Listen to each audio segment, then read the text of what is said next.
In the summer of 1975, there were three of us guys with a really, really bright idea: to invest in a concert promotion with some major talent and call it a salute to rock and roll.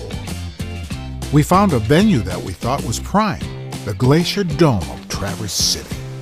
It was owned by a local dentist with a capacity of 5,000, and we believed if we had an afternoon and evening performance over 2 days, we'd have a possible 20,000 in the audience. We reserved the location and went about selling tickets through every medium available at the time: northern newspapers, TV spots, radio, the whole shebang. We booked Chubby Checker, Herman's Hermits, the Drifters, Danny and the Juniors, and the Four Tops. I remember thinking, we're gonna make a killing.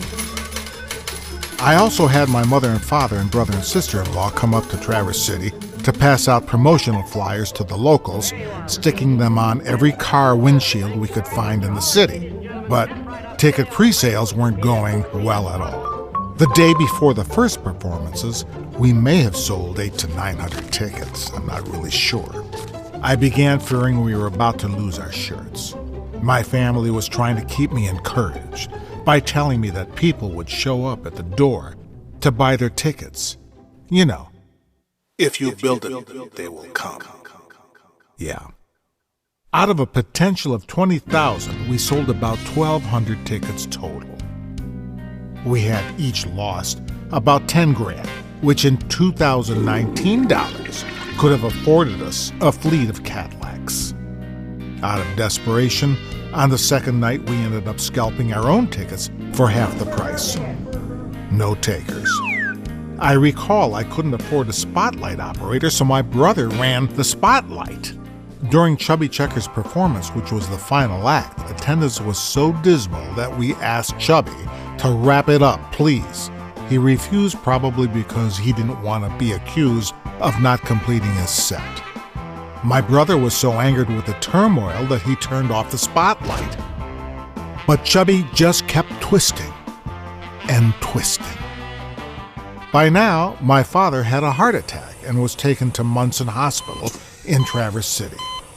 Luckily, my father survived, and we flew him back on a commercial jet to avoid him having to tolerate the heat and the long drive. To add injury to insult, I was traveling back and forth from Traverse City in my Gremlin, and my hatchback wouldn't stay shut. At 11 p.m. on I-75, I didn't realize that carbon monoxide had been leaking into the car.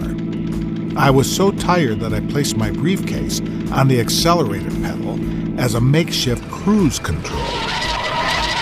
When I came to, I found myself speeding through a farmer's cornfield.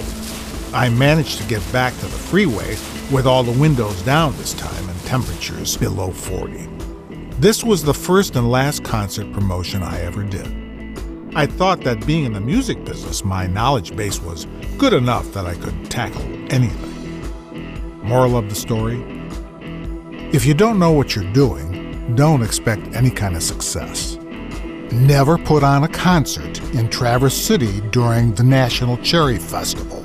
You might just be left with the pits. A week later, Aerosmith appeared at the same venue to a full house. However, their luck was as good as ours. The venue lost power, and the tickets were all refunded.